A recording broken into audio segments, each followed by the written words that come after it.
Ya, menarik memang membahas mengenai Pilgub Jakarta 2024 menjadi suatu daerah yang selalu seksi ya pemirsa untuk kemudian dilihat bagaimana kontestasi politik di dalamnya. Nah, kita ke PKS lagi nih, sedari tadi yang nampaknya begitu lantang mensupport penuh Anies Baswedan, ini termasuk ingin mematahkan kutukan petahana, tapi nampaknya kita masih ingin memperbaiki komunikasi dulu dengan Bang Muhammad Iqbal. Kita ke Mas Aryo dulu. Mas Aryo, kalau soal kutukan petahana ini seperti apa? Cukup menjadi perhitungan juga kah dari PDIP melihat bagaimana sejarah perjalanan kontestasi di Pilgub Jakarta 2024? Karena tidak boleh juga kita menyepelekan nanti lawan-lawan politik yang lain yang ada. Ya tentu secara kesejarahan bisa ada muncul fenomena-fenomena tertentu dimanapun bisa seperti itu. Tapi panduan kami saya rasa sekali lagi tentu adalah pendekatan yang scientific approach. Oleh karena itu hari ini posisi kami sedang berada pada posisi mengkaji, menimbang. Kami melakukan simulasi-simulasi nama termasuk simulasi paslon untuk melihat mana yang punya potensi kemenangan besar. Bahwa variabel-variabel non kemenangan, misalnya variabel kompetensi dan lain sebagainya itu penting, kami sangat sadar dan berada pada posisi memperjuangkan itu. Tapi kan bagaimanapun memang realitas politiknya muaranya ya harus menang dulu, baru bisa ngomong yang lain-lain. Sehingga simulasi itu kami lakukan, metode saintifik itu kami coba lakukan, mana nama yang punya elektabilitas yang sangat baik. Apalagi akhir-akhir ini kan peta dinamikanya juga agak berkembang. Misalnya dulu di awal-awal nama yang muncul adalah Mas Anies dan Mas Ridwan Kamil. Tapi kemudian Kang Emil dan Mas Anies. Tapi kemudian akhir-akhir ini kan ada muncul juga kemungkinan Kang RK misalnya tidak maju di Jakarta tapi maju di Jawa Barat kembali. Nah, potensi-potensi itu tentu masih berjalan sehingga terlalu dini bagi kami untuk mengambil keputusan politik sekarang. Tapi panduannya tetap adalah harus masalah saintifik. Apapun bisa terjadi. Walaupun selama ini ada kutukan petahana, bukan tidak mungkin setelah Pilpres 2024 yang lebih abrakadabra daripada pemilu-pemilu lain, saya rasa bukan tidak mungkin kutukan-kutukan semacam itu bisa berubah semua. Karena saya rasa logika tiap pilkada berbeda dengan pilkada sebelumnya. Itu Mbak, kalau dari saya. Oke, kalau dari PDIP panduannya lebih saintifik. Coba kita pengen tahu penjelasan dari yang panduannya perasaan yang sudah cinta mati dengan Anies Baswedan, PKS. Bang Iqbal coba dong, kita pengen tahu penjelasannya gimana sih? Ini kayaknya udah full support untuk Anies Baswedan. Nampaknya sudah yakin sekali ingin mematahkan kutukan petahana tersebut. Tapi jangan lupa loh Bang Iqbal, ini kubu lawan juga mempersiapkan betul untuk Pilgub Jakarta.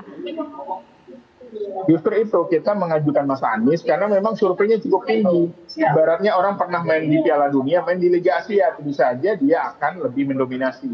Saya kira tidak ada warga Jakarta yang tidak kenal Mas Anies ya, karena memang pernah menjadi gubernur incumbent, pernah nyalon sebagai calon presiden. Ini adalah modal sosial yang cukup besar. Sehingga kami memang benar-benar meyakini bahwa kalau Mas Anies dipasangkan dengan ditambah lagi PKS itu akan lebih kuat.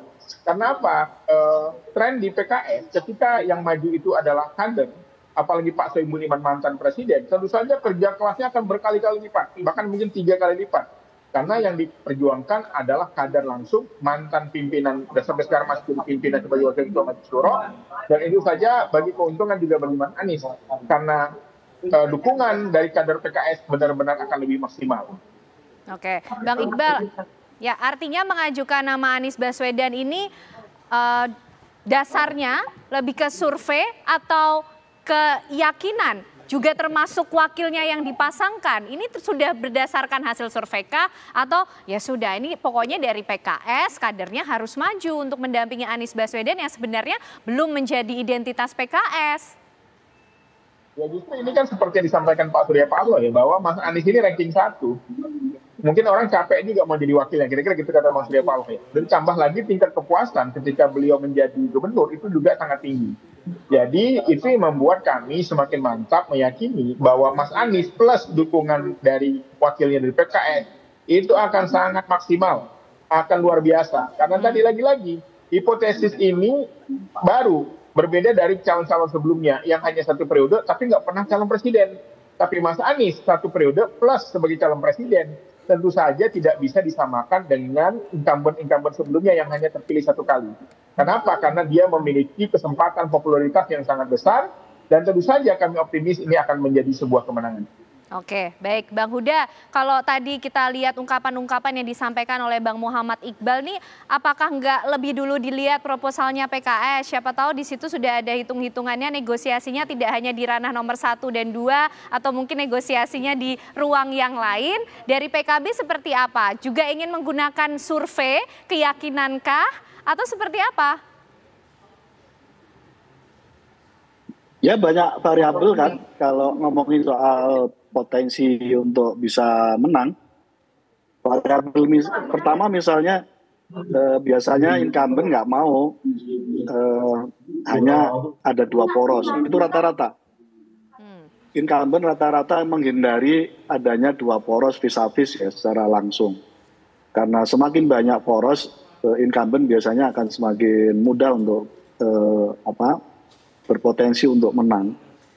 Yang kedua adalah variabel menyangkut soal siapa yang nanti akan berkompetisi, dan itulah yang kita sebut sebenarnya kita masih cair banget. Di internal tubuh Kim sendiri sampai masih debatable antara hasil keputusan Kim dengan misalnya teman-teman Golkar yang kelihatannya masih belum rela untuk melepas Kang Emil maju di Jakarta karena tetap ingin didorong di Jawa Barat misalnya. Dan siapa nanti yang menjadi variabel yang selanjutnya adalah menyangkut soal siapa akan mendampingi siapa. Jadi masih banyak variabel. Nah karena itu saya kira semua hal bisa didiskusikan di meja setelah koalisi bisa dibentuk bersama.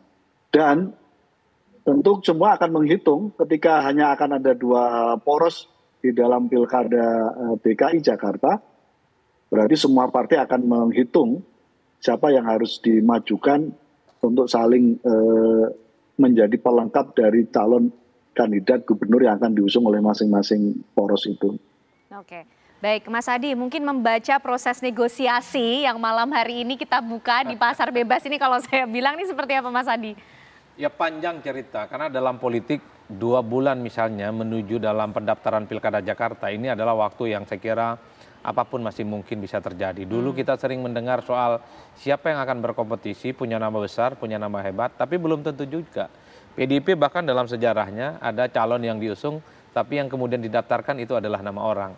Itu adalah contoh-contoh di mana memang pada akhirnya soal siapa yang maju dalam Pilgub Jakarta itu keputusan elit. Siapa yang menentukan? Ketua umum partai. Kalau sudah ketua umum partai berkehendak, kemudian bertemu, mereka bikin kesepakatan, apakah yang ada nama sekarang mau maju ataupun tidak, maka disitulah kemudian keputusan akan terjadi. Ridwan Kamil misalnya, kalau semua ketum partai setuju maju di Jakarta. Sekalipun Ridwan Kamil mau di Jawa Barat. Tapi kalau ketum-ketum partai itu tidak setuju, maka sepanjang itu juga kesepakatan politik itu akan berubah. Ini yang disebut oleh Robert Michel tentang kuasa oligarki. Ada sekelompok elit yang kemudian dia menjadi faktor determinan soal keputusan-keputusan politik strategis. Sekalipun suara bising, sekalipun suara itu berisik dari luar, tapi elit berkehendak lain, disitulah kemudian faktor kandidasi yang akan menentukan segala-galanya. Termasuk di Kim. Kalau kemudian yang meminta Ridwan Kamil maju di Jakarta itu adalah Prabowo misalnya, atau Jokowi misalnya, saya kira Ridwan Kamil sulit untuk menolak itu semua.